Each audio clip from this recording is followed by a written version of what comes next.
E continuando falando de injeção indireta, pouco se dá valor ao componente principal aí da injeção indireta, que é o injetor, vulgarmente chamado de bico injetor.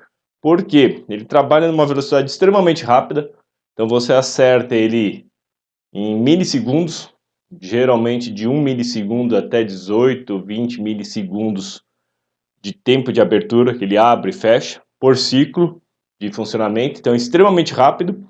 Ele possui uma precisão enorme de vazão devido aos furinhos pequenininhos, então o processo de fabricação dele é extremamente complicado, tem que ser extremamente preciso para que não haja muita variação de um injetor para outro. E se a gente vê aí na foto, eu vou mostrar para vocês, reparem um injetor de um Canri 1998, ou seja, do final dos anos 90, tecnologia começo dos anos 90, comparado com um injetor de mais ou menos 2010, aplicado em carro flex. Repare nos furinhos, como são pequenininhos os injetores atuais. E por que eu faço isso, enquanto no passado eu fazia um furão gigantão, que dava um fluxo gigante de combustível? Bom, primeiro que eu aumentei a pressão de trabalho, porque uma vez que eu tenho pressão de trabalho, tenho um furinho pequenininho, eu tenho um spray mais pulverizado. Qual que é a vantagem de eu ter um spray mais pulverizado? Eu consigo ter um contato melhor com o oxigênio. Eu já vou aqui para a lousa explicar direitinho para vocês, mas põe já na cabeça isso daí. Além disso, com o problema de partida frio em etanol, se desenvolveu os injetores com aquecimento. E isso aqui é uma tecnologia muito bacana. Por quê? Ele tem uma resistência elétrica antes do injetor para esquentar o combustível. Até aí, muitos podem falar, grande coisa, nada demais. Mas o legal dele é a lógica por trás disso daí e os benefícios que trazem. A gente viu que a sonda lambda é o que vai descobrir qual que é a mistura de combustível que eu tenho através da análise dos gases, né? Há alguns carros que eu tenho sensor de etanol no tanque para descobrir qual que é o percentual de etanol, mas a grande maioria faz tudo pela sonda lambda. Qual que é o problema de fazer pela sonda lambda? Ela precisa de uma temperatura mínima de trabalho. Ela leva um tempo para se aquecer, tanto que ela tem ela tem também outros fios além da leitura de uma resistência para aquecimento próprio. E qual que é o problema disso? Imagine que eu estou com um carro com gasolina, sequei o tanque, estou lá na reserva, parei no posto de gasolina, completei com etanol. No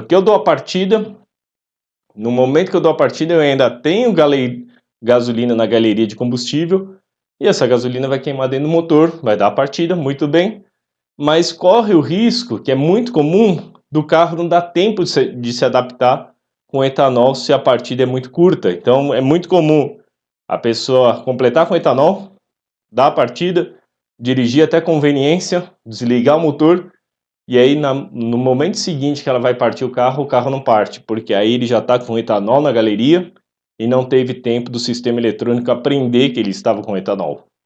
E isso ocorre porque eu tenho um tempo de retardo da sonda lambda conseguir ajustar, e também eu tenho que ter um tempo de aprendizado do sistema eletrônico. Ele não pode ser muito rápido, senão ele pode se perder e dar algum erro. Principalmente, qual que seria o erro mais fatal?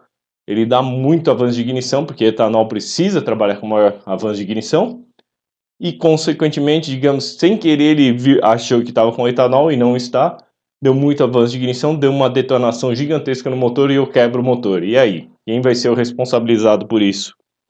Então, uma das maneiras de sanar tanto a partida frio, eu eliminar aquele tanquinho de gasolina lá para etanol, como a adaptação de carro flex, se desenvolveu sistema de injetor de galeria com injetores aquecidos.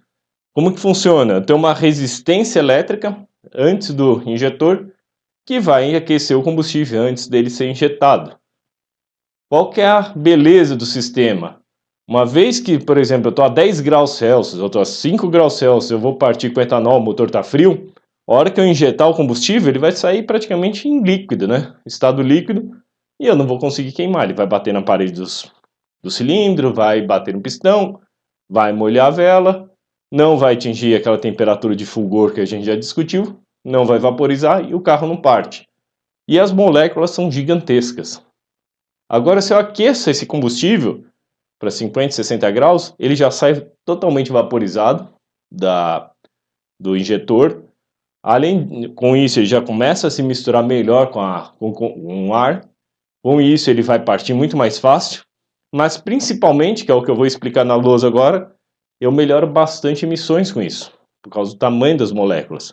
Eu tenho uma partida muito mais controlada e com melhor queima de combustível. Além disso, durante a fase fria, eu continuo com o motor ligado, eu continuo aquecendo ele para continuar pulverizando bem o combustível. Mas a beleza de tudo isso daí é que se eu parar no posto de gasolina, com gasolina no tanque, peço para encher com álcool, no instante que eu ligar a ignição, ele vai ligar essa resistência e pela diferença que essa resistência sofre no aquecimento, ou seja, ela liga durante 5 segundos. Dentro do mapa da injeção eletrônica da central eletrônica, ele tem um mapa de aquecimento.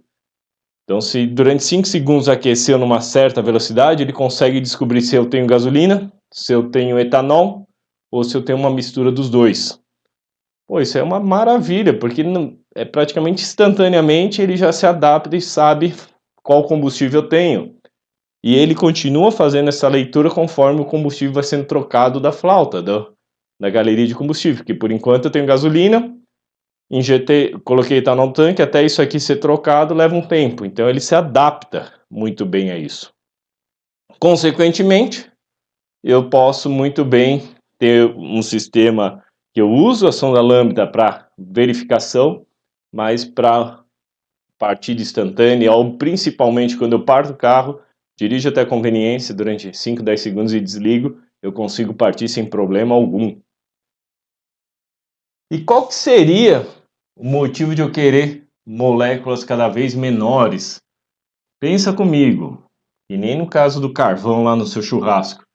Imagine que, ampliando no microscópio, eu olho a molécula de combustível sendo injetada e ela tem esse tamanho aqui, ó. Uma bolota, né? Uma bolinha de combustível.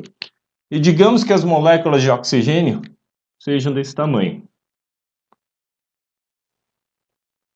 O que vai acontecer? A hora que eu tiver o contato delas com a temperatura e a chama, eu vou acabar só queimando esse carinha aqui, ó.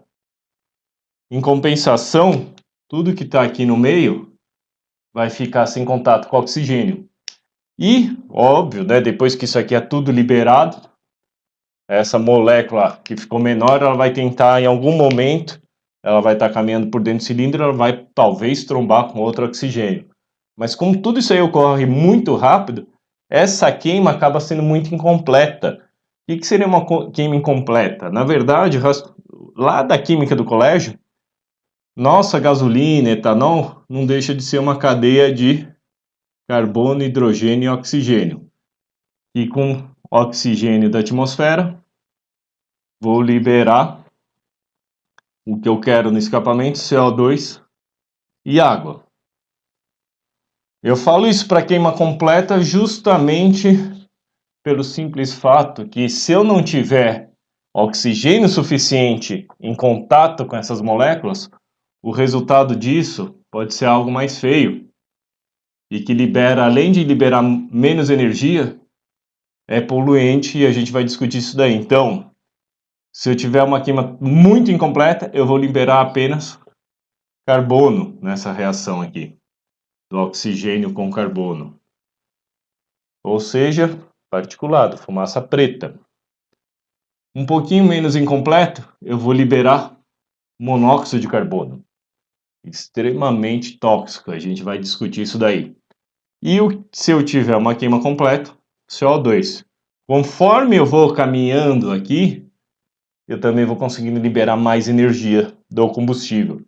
E não só isso, o oxigênio também vai reagir com o hidrogênio.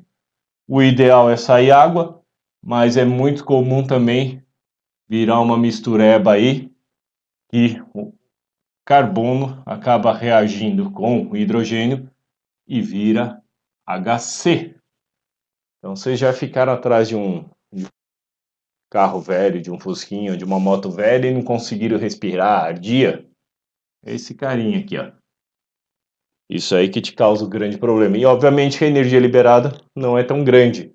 Por isso que eu quero que, em vez de eu ter aquela molécula gigantesca que eu mostrei inicialmente, eu pretendo fazer furos cada vez menores para que quando eu injetar, em vez de eu ter aquela molécula gigantona, eu vou ter uma molécula pequenininha que ela vai reagir bonitinho com o oxigênio e vai ter uma queima completa.